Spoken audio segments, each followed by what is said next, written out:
بسم الله الرحمن الرحيم.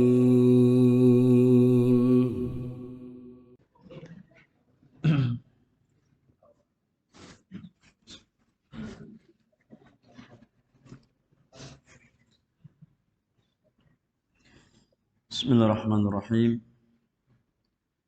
السلام عليكم ورحمة الله وبركاته.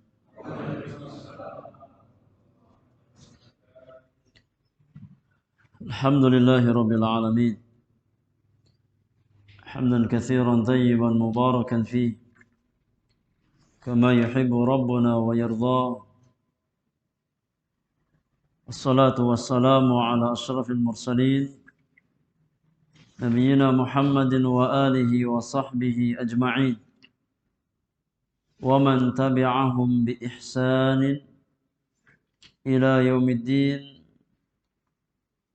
وسلم تسليما كثيرا. فإن أصدق الحديث كتاب الله، وإن خير الهدي هدي محمد صلى الله عليه وسلم، وشر الأمور محدثاتها، وكل محدثة بدعة، وكل بدعة ضلالة، وكل ضلالة في النار. أما بعد،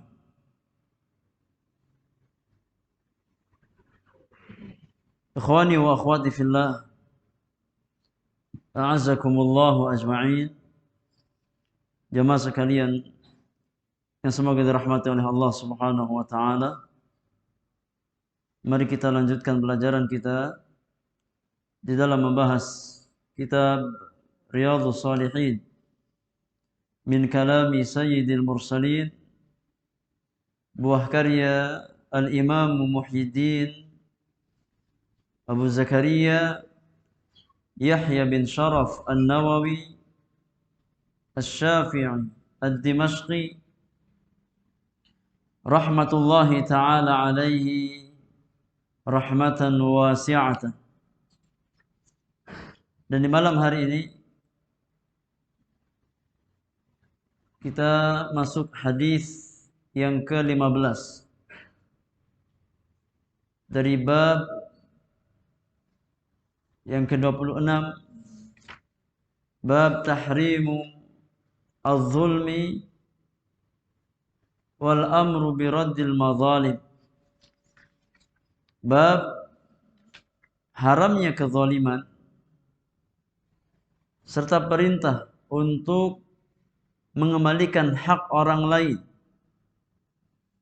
yang kita ambil secara zalim. Hadis yang ke-15 itu hadis Abu Hurairah radhiyallahu taala anhu wa ardhah. Silakan dibaca jemaah hadis yang ke-15. Siapa yang baca?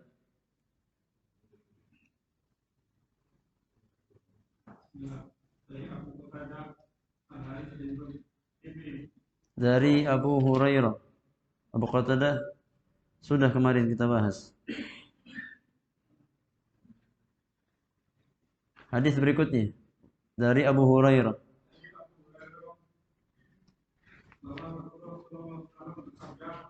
Tahukah kalian siapakah orang yang budi atau bagus? Para sahabat menjawab, orang bagus itu kami adalah orang yang tidak punya uang dan tidak punya harta benda. Beliau bersabda, sesungguhnya orang yang bagus dari umatku adalah orang yang datang pada hari kiamat dengan membawa pahala sholat, puasa, dan zakat. Tetapi dia suka mencaci maki, menuduh, makan harta orang lain, menumpahkan darah, serta memukul orang lain. Kemudian pahalanya diberikan kepada orang-orang yang telah dianiaya. Jika kebaikannya sudah habis, sedangkan kesalahan-kesalahannya sudah terbayar, maka kesalahan orang-orang tersebut diambil dari ditimpakan kepadanya. Lalu dia pun dilemparkan ke dalam neraka.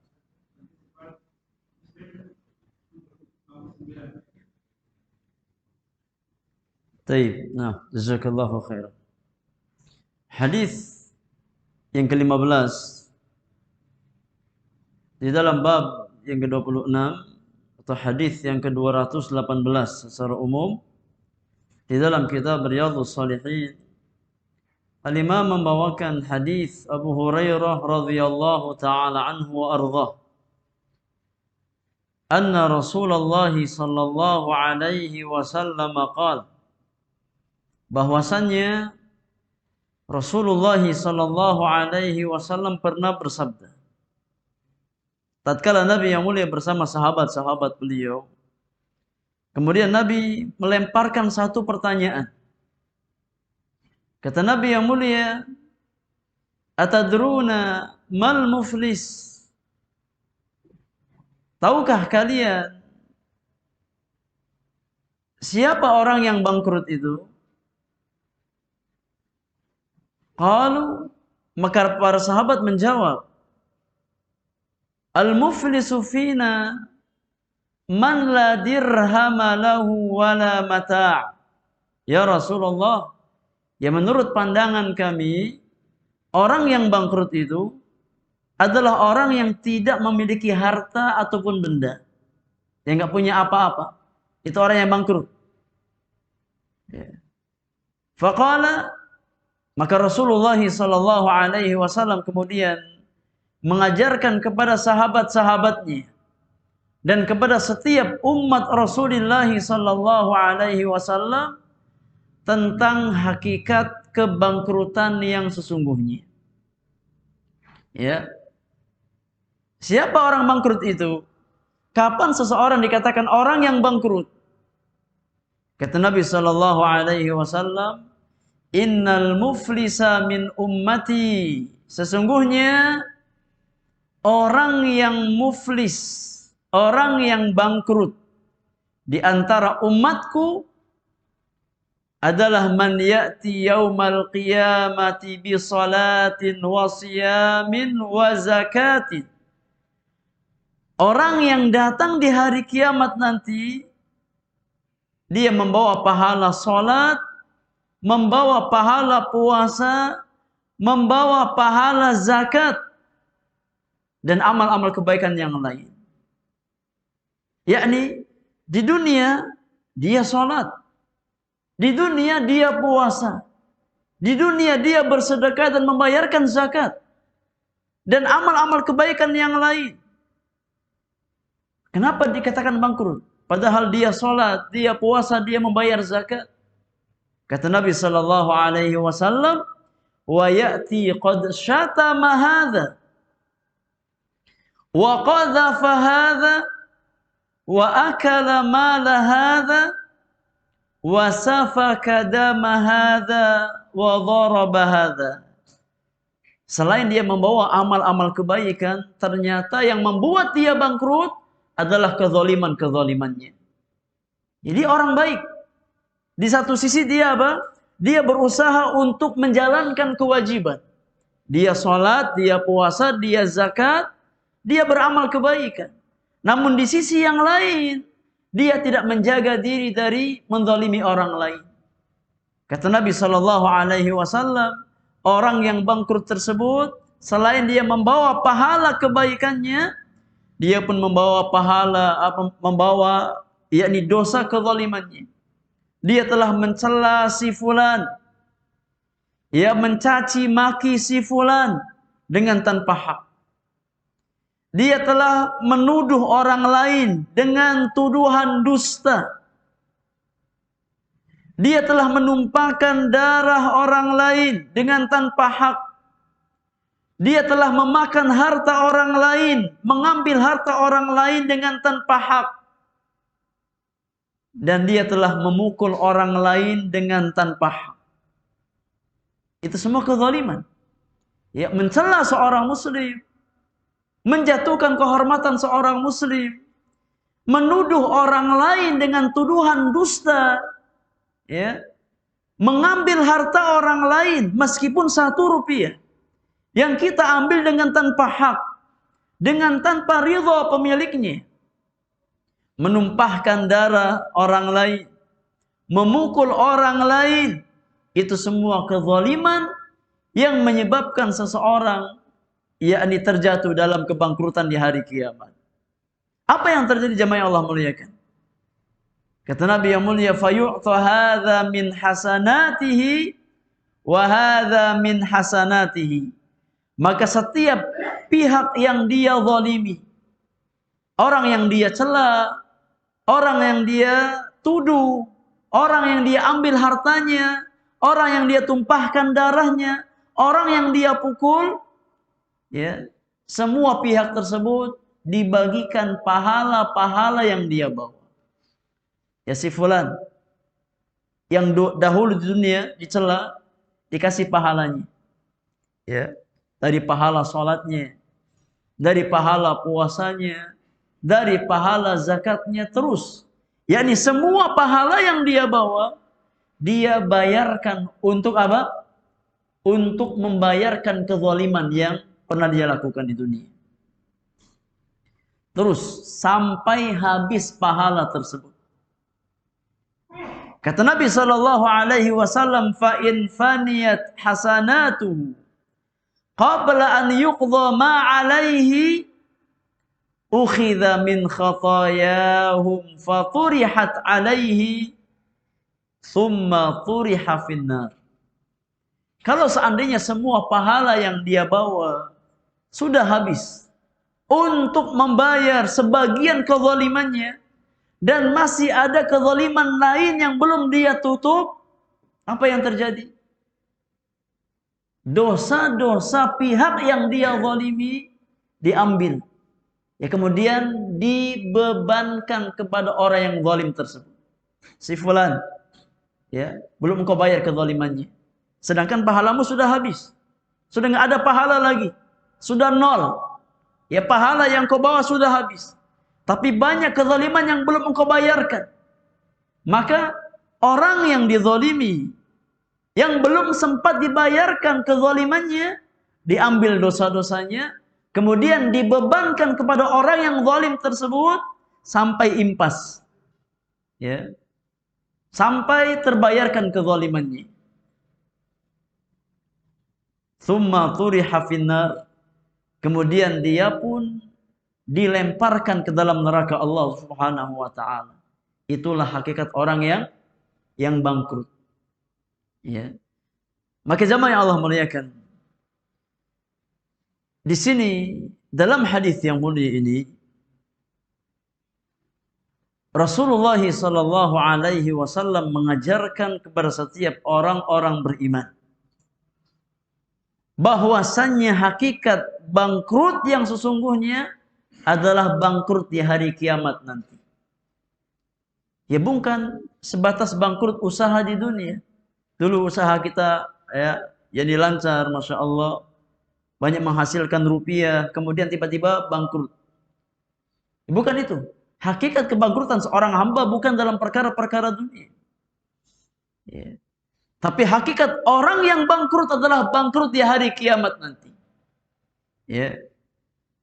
Tatkala dia membawa pahala kebaikan, namun pahala tersebut dia bagikan secara cuma-cuma untuk membayar kezalimannya. Ya. Maka seorang mukmin hendaknya berhati-hati dan senantiasa waspada. Ya. Jangan sampai kita termasuk ke dalam orang-orang yang bangkrut di hari kiamat. Maka jemaah yang Allah muliakan, kewajiban seorang mukmin, selain dia berusaha untuk menjalankan kewajiban, selain kita berusaha untuk beramal saleh, kita pun wajib untuk menjaga nilai amalan tersebut, agar jangan sampai berpindah tangan di hari kiamat. Ya. Selain kita berusaha untuk beramal, maka kita wajib menjaga nilai amalan yang telah kita lakukan. Kita wajib menjaga pahala-pahala yang telah kita kumpulkan. Ya. Jangan sampai kita letih di dunia beramal, kita sholat, kita berusaha istiqamah. Namun ternyata semua pahala yang kita kumpulkan dibagikan secara cuma-cuma di hari kiamat. Ya. Maka kewajiban setiap mukmin dan mukminah adalah bagaimana dia berusaha menjaga pahalanya agar tidak berpindah tangan kepada orang lain. Dan di antara caranya adalah jangan kita berbuat zalim terhadap manusia. Ya. Jangan sampai kita menzalimi mereka, baik dengan lisan-lisan kita, ya, ataupun dengan amal perbuatan kita. Karena setiap kezaliman akan dibayarkan di hari kiamat nanti. Dan cara membayarnya bukan dengan rupiah. Ya. Allah Subhanahu wa taala berfirman, "Yauma la yanfa'u malun wala banun." Pada hari itu tidak lagi bermanfaat harta dan anak-anak. Enggak bisa menolong kita di hadapan Allah Subhanahu wa taala. Ya. Illa man atallaha biqalbin salim. Kecuali seorang hamba yang datang menghadap Allah Subhanahu wa taala membawa hati yang selamat. Ya, selamat dari kesyirikan, selamat dari perkara-perkara yang diharamkan oleh Allah Subhanahu wa taala, dan selamat dari kezaliman-kezaliman terhadap manusia. Ya, maka satu-satunya jalan yang wajib untuk ditempuh oleh orang-orang beriman agar selamat dari pintu kebangkrutan di hari kiamat adalah jangan menzalimi orang lain, sekecil apapun. Kata Nabi SAW, ittaqul zulma, fa inna zulma zulumatun yaumal qiyamah. Takutlah kalian dari kezaliman. Hati-hatilah kalian dari berbuat zalim. Karena sesungguhnya kezaliman tersebut akan menjadi kegelapan bagi seorang hamba di hari kiamat nanti. Ya. Orang-orang yang zalim maka akan binasa di hari kiamat nanti. Ya mungkin di dunia dia mampu berbuat semena-mena, ya. Mampu berbuat semena-mena terhadap orang lain karena kekuatan fisiknya, karena kekuasaan yang dia miliki. Tapi setiap kezaliman yang dilakukan seorang anak manusia, maka akan dia lihat balasannya di hadapan Allah Subhanahu wa taala. Di antara faidah yang bisa kita ambil dari hadis yang mulia ini, hadis ini menjelaskan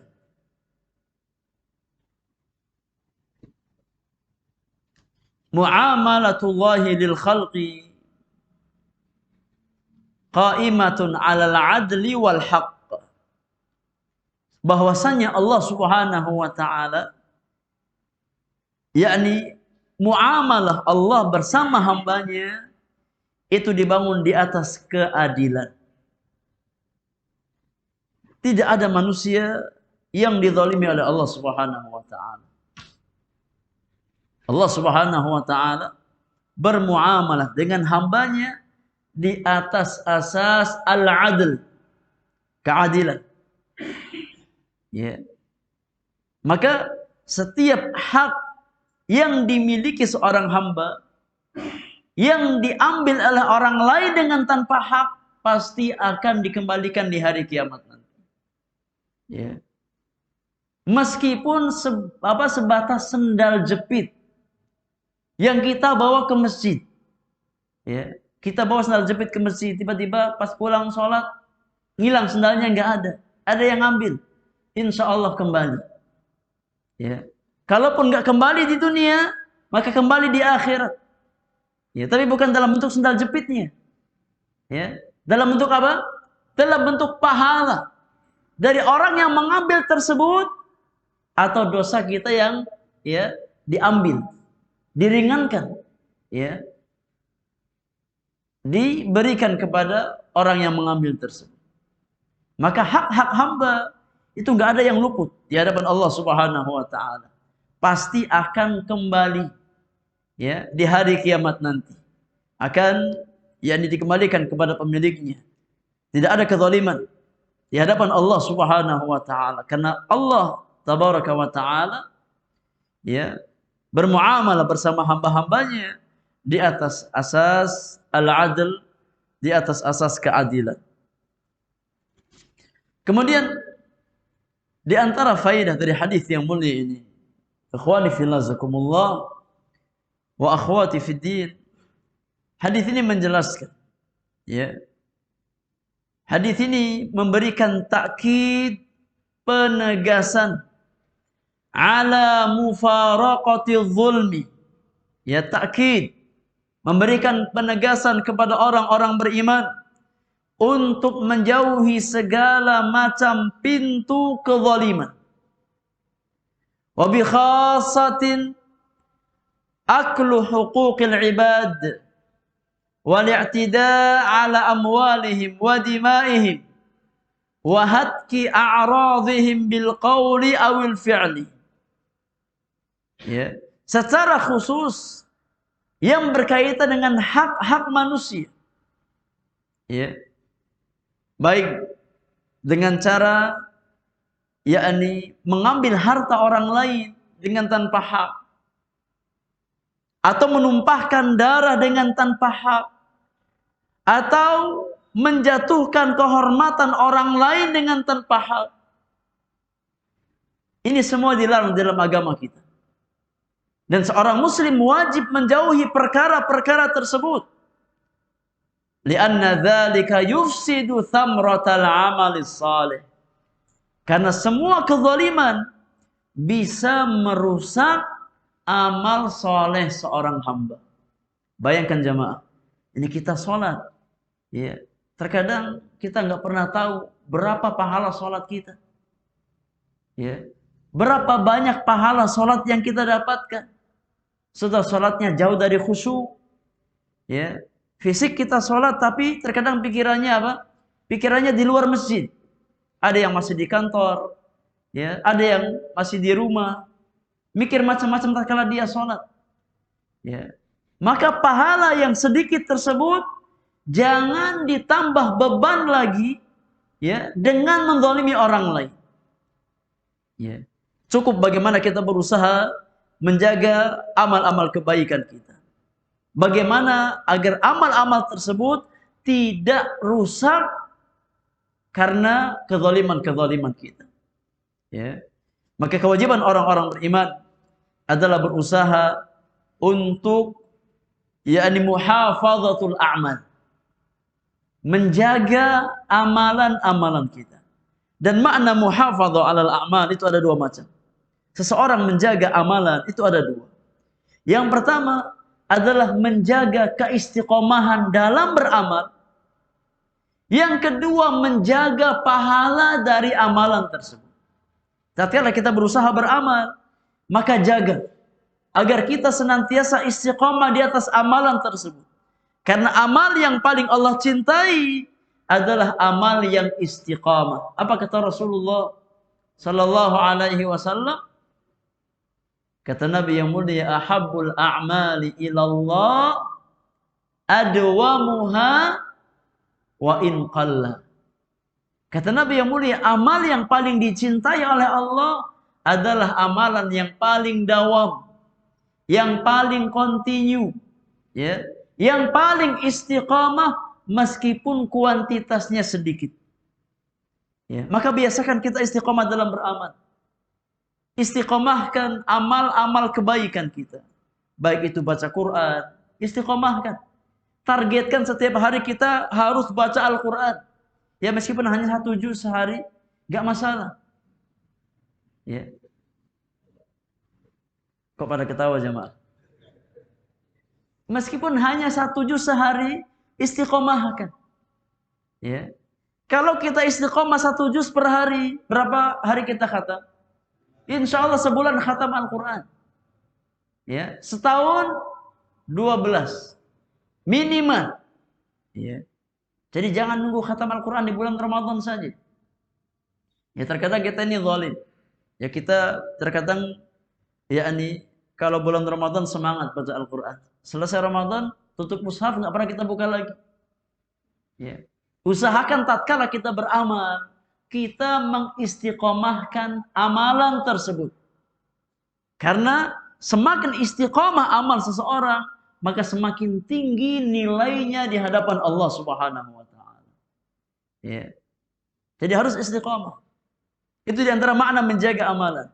Yang kedua kata para ulama, di antara makna al-muhafadzah 'alal a'mal, di antara makna menjaga amalan adalah menjaga pahala dari amal-amal kebaikan kita, agar jangan sampai berpindah tangan, agar jangan sampai berpindah ke orang lain.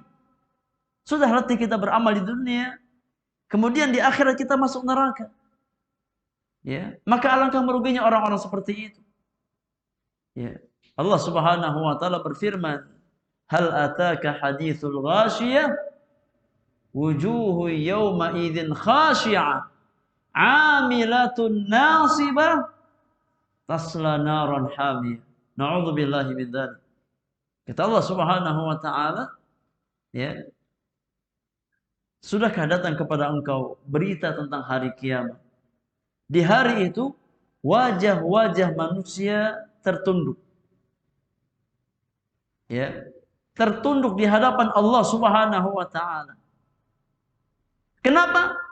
Amilatun nasibah. Dahulu di dunia mereka beramal. Bahkan enggak cuma beramal kata Allah. Selain dia amilah, selain dia beramal, dia juga nasibah, letih dalam amalannya. Ya. Namun di akhirat tasla naran hamiyah. Di akhirat masuknya kemana? Masuknya ke neraka. Karena salah jalan. Ya. Karena salah jalan. Karena rusak amalannya. Dan di antara perusak amalan adalah kezaliman yang kita lakukan. Maka jangan sampai kita menjadi golongan manusia yang letih beramal di dunia. Bukannya kita menikmati amalan kita, malah masuknya ke neraka. Maka hati-hati, ya, jangan sampai kita terjatuh ke dalam kezaliman. Ya, jangan menzalimi orang lain, baik dengan lisan-lisan kita ataupun dengan amal perbuatan kita. Nah, wallahu a'lam. Baik, hadis berikutnya, silakan. Hadis yang ke-16. Dibaca.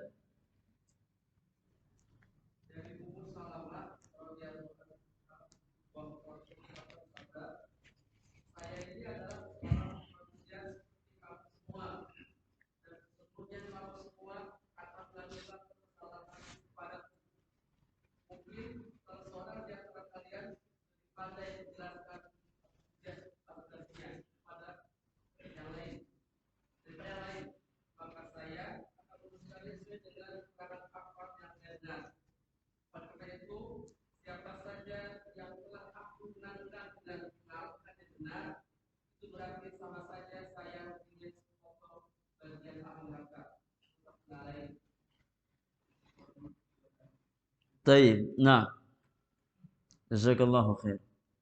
Hadis berikutnya, hadis yang ke-219 di dalam kitab Riyadhus Shalihin, Al-Imam membawakan sebuah hadis yang muttafaqun alaih, dikeluarkan oleh Al-Imam Al-Bukhari dan Muslim dari jalan Ummul Mukminin, ibunda kaum mukminin, Ummu Salamah radhiyallahu ta'ala anha wa ardhaha, anna Rasulullah sallallahu alaihi wasallam qala, bahwasannya Rasulullah sallallahu alaihi wasallam pernah bersabda. Kata Nabi yang mulia, innama ana basyarun, sesungguhnya aku hanyalah seorang manusia. Ya, aku hanyalah seorang manusia. Sebagaimana kalian manusia. Wa innakum takhtasimuna ilayya, dan kalian mengadukan permasalahan kalian kepadaku. Ya, yakni minta diberikan keputusan. Ya, minta dihakimi di hadapan Rasulullah sallallahu alaihi wasallam. Wa la'alla ba'dakum an yakuna alhana bihujjatihi min ba'di. Bisa jadi kata Nabi yang mulia, sebagian dari kalian yang berselisih tersebut memiliki kepandaian berbicara, menyampaikan argumentasi daripada yang lainnya. Ya, dia pandai bersilat lidah. Fa aqdhi lahu binahwi ma asma'. Maka saya tatkala memberikan keputusan hanya sebatas dari apa yang saya dengar dari hujah-hujah kalian. Ya. Tatkala aku memberikan keputusan, maka keputusan tersebut dibangun di atas apa yang kalian sampaikan. Hujah-hujah yang kalian sampaikan. Kemudian kata Nabi yang mulia, "Faman qadaitu lahu bihaqqi akhihi fa innama aqta'u lahu qit'atan minan nar." Maka barang siapa yang aku putuskan ya untuknya hak saudaranya karena kepandaian lisannya berbicara, ya, kemudian dimenangkan oleh Nabi SAW, padahal dia salah. Namun karena kepandaian lisannya, ya, sedangkan yang lainnya nggak pandai berbicara, akhirnya nggak mendapatkan haknya. Maka barang siapa yang aku putuskan hak orang lain, ya, dia mengambil hak orang lain tersebut karena kepandaian lisannya, sesungguhnya yang aku berikan kepadanya tersebut adalah potongan dari api neraka Allah Subhanahu wa taala. Yakni orang yang mengambil hak orang lain dengan tanpa hak, maka sejatinya dia mengambil bagian dari apa? Dari siksa neraka Allah Subhanahu wa taala. Ya. Maka hadis yang mulia ini, ikhwani fillah zakumullah, menjelaskan kepada kita beberapa faidah. Faidah yang pertama, apa yang Nabi SAW sabdakan, innama ana basyarun, aku hanya manusia biasa. Ya. Maka hadis ini menjelaskan bahwasanya Nabi yang mulia adalah manusia. Ya. Sebagaimana manusia yang lain. La ya'lamul ghaib wa la yadri ma fil qulub. Nabi enggak tahu perkara yang gaib. Karena itu hukum asal manusia. Ya. Rasulullah SAW tidak tahu perkara yang gaib. Nabi yang mulia SAW tidak tahu isi hati manusia, kecuali apa yang diwahyukan oleh Allah Subhanahu wa taala. Namun secara asal Nabi yang mulia enggak tahu, ya, yakni orang itu benar atau salah. Kecuali tatkala turun wahyu kepada Rasulullah SAW. Ya. Maka kalau seandainya Nabi yang mulia enggak tahu yang gaib, akankah kita percaya kepada para dukun yang mengklaim tahu hal-hal yang gaib? Enggak boleh. Ya. Kalau seandainya ada yang tahu yang gaib, maka yang paling layak tahu adalah Rasulullah SAW. Tapi Nabi yang mulia enggak tahu perkara yang gaib, kecuali apa yang memang datang kabarnya dari Allah Subhanahu wa taala.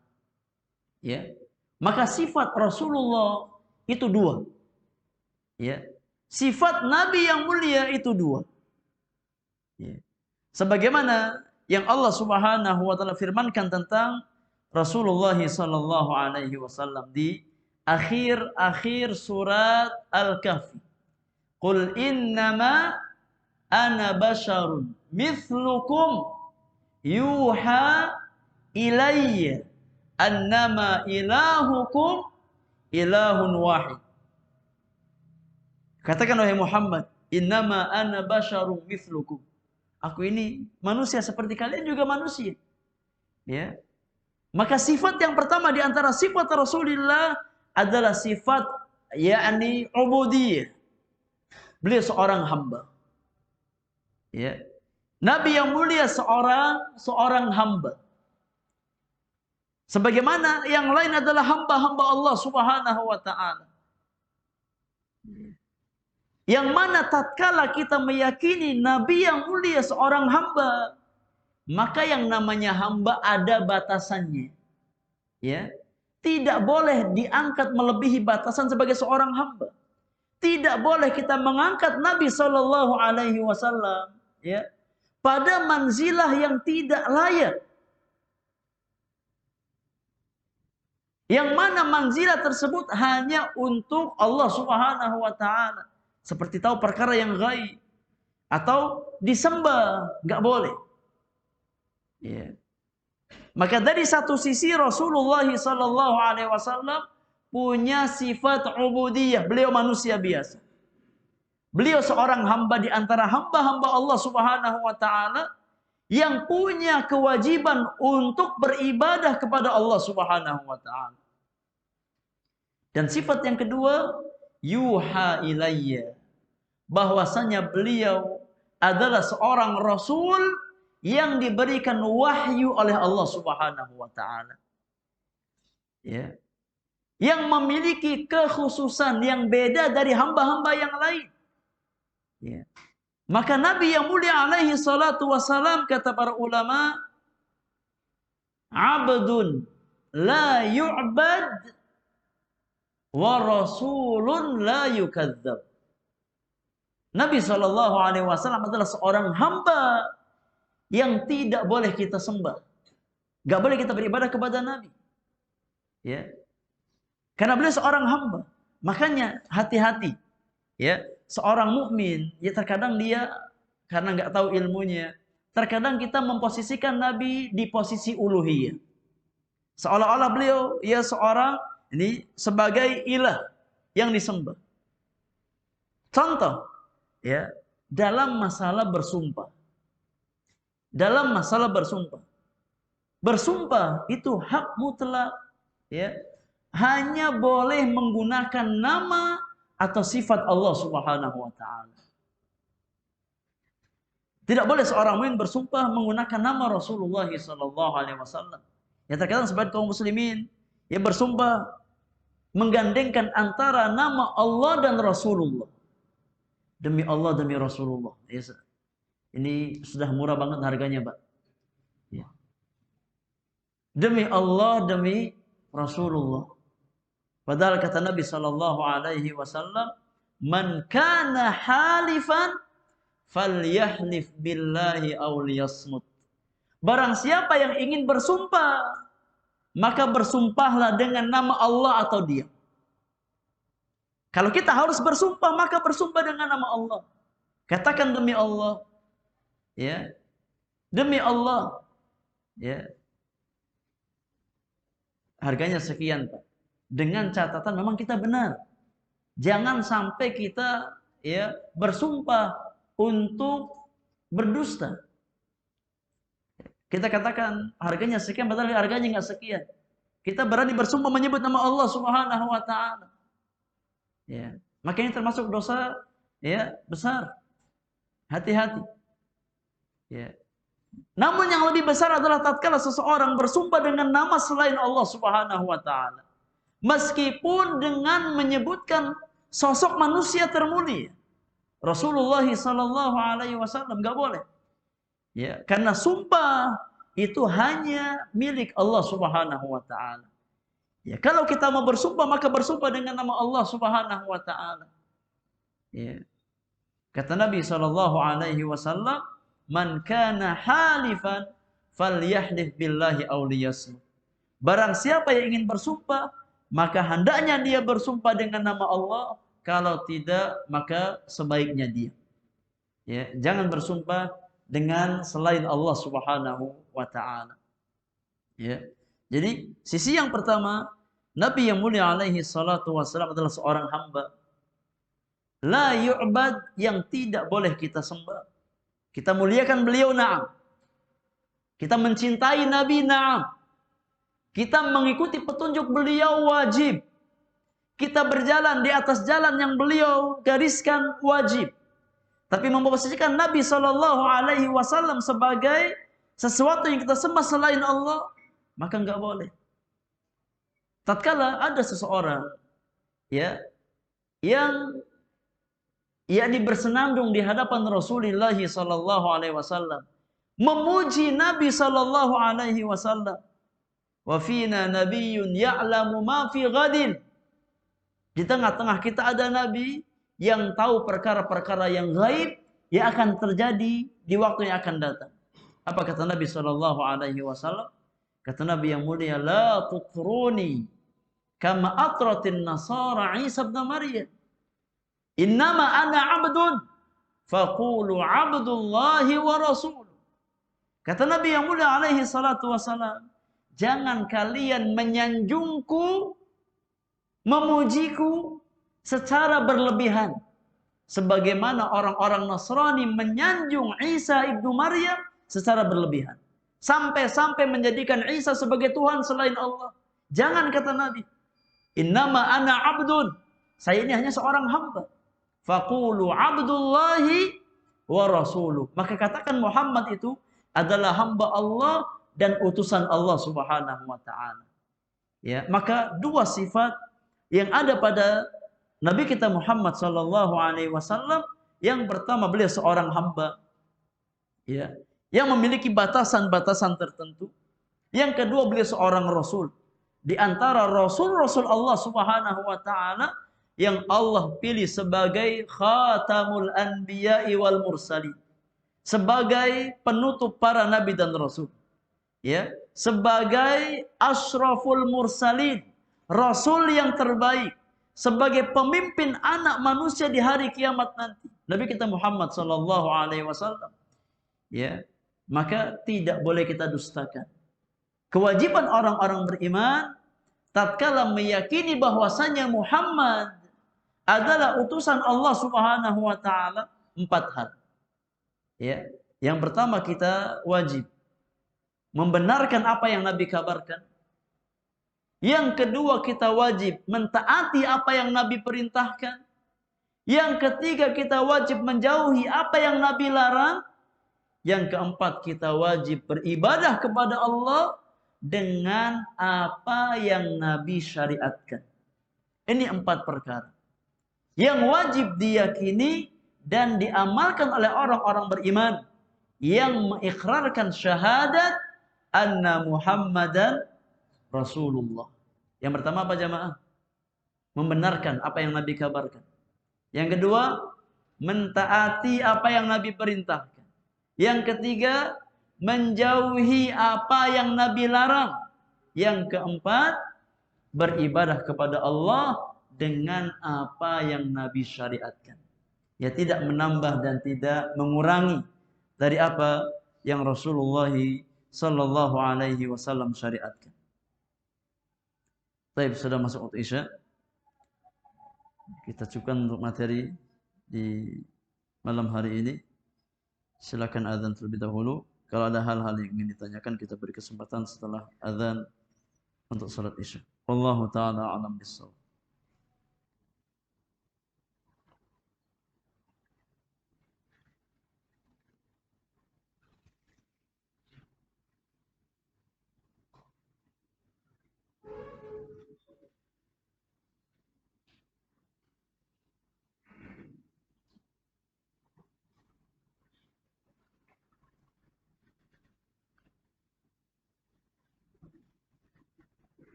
Alhamdulillahirabbil alamin. Wa bihi nasta'inu ala umuri dunya waddin. Wassalatu wassalamu ala asyrafil mursalin nabiyyina Muhammadin wa alihi wa sahbihi ajma'in wa man tabi'ahum bi ihsanin ila yaumiddin wa sallama tasliman katsira amma ba'd. Baik jemaah yang Allah muliakan, kalau ada hal-hal yang butuh untuk didiskusikan, kita beri kesempatan bersoal jawab 5-10 menit sebelum kita salat Isya berjamaah.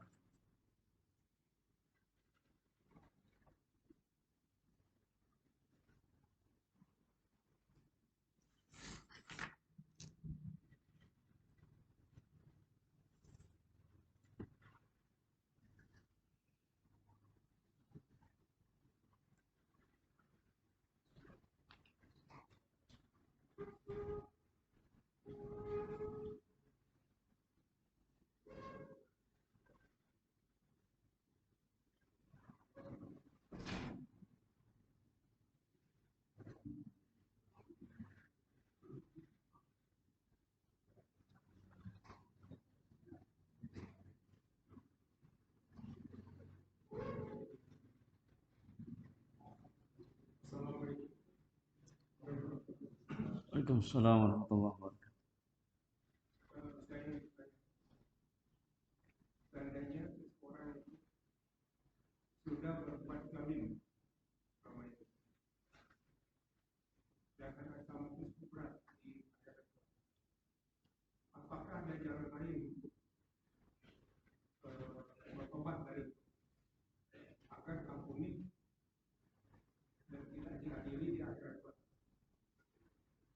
Baik. Satu lagi, apa yang disebut dari al-atak kubro? Apa? Al-ata. Al-ata kubro. Wallahu a'lam. Al-ata kubro. Seperti apa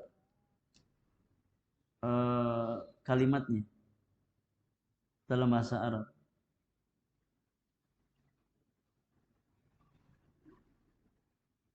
Antum baca dari kitab atau dari apa? Atau dengar dari? Taib ala kulli hal ya. Anda kurang paham maksudnya. Al-ata kubro itu apa? Adapun soal yang pertama ya, tentang bagaimana seseorang agar bisa terhindar dari kebangkrutan di hari kiamat tatkala dia sudah berbuat kezaliman terhadap pihak lain. Ya, bagaimana cara yang harus dia tempuh tatkala dia sudah terlanjur untuk menzalimi orang lain di dunia. Ya. Maka cara yang terbaik adalah dia bertaubat kepada Allah Subhanahu wa taala dengan taubatan nasuha. Ya. Dan jemaah yang Allah muliakan, taubat nasuha tatkala kezaliman yang kita lakukan itu terkait dengan hak orang lain, syaratnya berapa? Syaratnya berapa? Syaratnya 4. Ya. Jadi kalau seandainya dosa yang kita lakukan ada kaitannya dengan hak orang lain, maka syarat taubat nasuha 4. Dan ini disebutkan oleh Al-Imam An-Nawawi di awal-awal bab At-Taubah. Ya. Yang pertama adalah al-iqla'. Ya, kita berusaha meninggalkan kezaliman tersebut. Kita berusaha untuk meninggalkan kezaliman tersebut. Ya. Yang kedua adalah an-nadam. Ada rasa penyesalan dalam hati kita.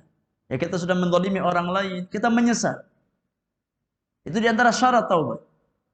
Yang ketiga adalah al-azmu ala alla ya'ud, berazam, bertekad bulat untuk tidak mengulangi kezaliman tersebut. Yang keempat adalah mengembalikan hak tersebut kepada pemiliknya. Ya, kalau ada yang pernah kita ambil, imma berupa hartanya, ya, kita ambil dengan tanpa hak, maka kembalikan kepada pemiliknya. Dan minta maaf, ya minta dihalalkan. Minta diselesaikan di dunia. Jangan sampai dibawa ke akhirat. Ya. Kalau seandainya kezaliman tersebut ya berupa pernah kita mencela dia dengan tanpa hak, menjatuhkan kehormatannya atau memfitnah dia, dia datangi orangnya dan minta dihalalkan, minta ridhonya, minta pemaafannya. Ya. Ini cara yang harus ditempuh oleh seorang hamba tatkala dia punya kaitan hak dengan orang lain. Ya. Kemudian setelah dia berusaha untuk bertaubat kepada Allah Subhanahu wa taala dengan taubat nasuha dengan 4 hal tadi, maka berusaha untuk memperbanyak amal-amal kebaikan. Ya. Karena di antara fungsi amal kebaikan itu kata Nabi sallallahu alaihi wasallam, kata Allah Subhanahu wa taala, "Innal hasanati yudhhibnas sayyi'at." Sesungguhnya amal-amal hasanah, amal-amal kebaikan itu bisa menghilangkan yakni pengaruh dosa-dosa dan maksiat yang kita lakukan. Ya. Maka tatkala kita merasa banyak kekurangan di masa lalu kita, banyak kezaliman yang kita lakukan, setelah kita bertaubat kepada Allah Subhanahu wa taala, kita berusaha untuk memaksimalkan amal kebaikan kita. Ya. Ini hal yang hendaknya diusahakan oleh seorang mukmin yang dia merasa pernah menzalimi hak orang lain dengan tanpa hak. Ya. Wallahu taala alam bissawab. Ada yang lain jemaah?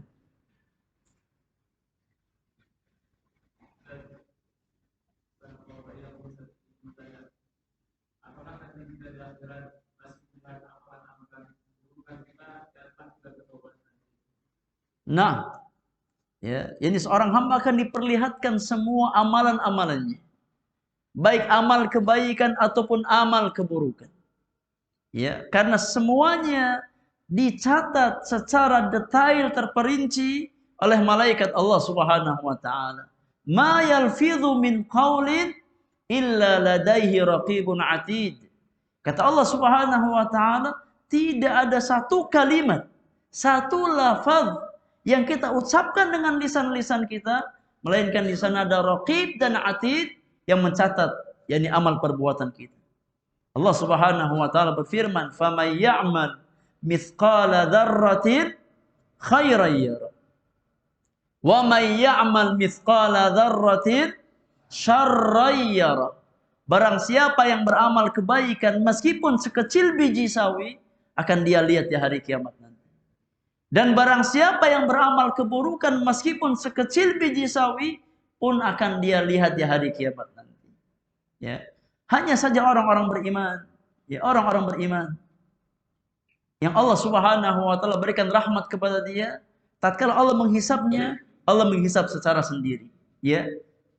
Allah hisab, ya, dengan hisab yang mudah. Dan Allah Subhanahu wa taala yakni sampaikan, perlihatkan semua catatan amalannya. Dan itu di antara bentuk keadilan Allah Subhanahu wa taala. Bahwasannya apa yang kita amalkan itulah yang akan dihisab oleh Allah Subhanahu wa taala. Maka dalam sebagian hadis disebutkan bahwasannya cara Allah menghisab orang-orang beriman yang saleh, ya Allah panggil dia, Allah perlihatkan semua catatan amalannya dihamparkan. Ya, yang mana catatan amal tersebut, yakni sejauh mata memandang, saking panjangnya catatan amalan si hamba tersebut. Kemudian Allah tanya, bukankah ini amal-amal kamu? Kata si hamba tersebut, iya ya Allah. Ya, pada hari ini, jam ini, detik ini kau beramal, ya demikian. Dia katakan benar ya Allah. Ya. Maka Allah Subhanahu wa taala berfirman, "Qad satartuha 'alaika fid dunya wa ana aghfiruha lakal yaum." Di dunia aku enggak bongkar aibmu. Aku jaga aibmu di dunia, dan pada hari ini aku maafkan semua kesalahan-kesalahanmu. Ya, maka itu di antara rahmat Allah Subhanahu wa taala kepada orang-orang beriman yang wafat di atas tauhid, di atas kalimat la ilaha illallah. Maka jangan sampai kita meninggal dunia melainkan kita berusaha untuk wafat di atas kalimat tersebut. Ya, karena kalimat la ilaha illallah adalah kunci keselamatan di akhir.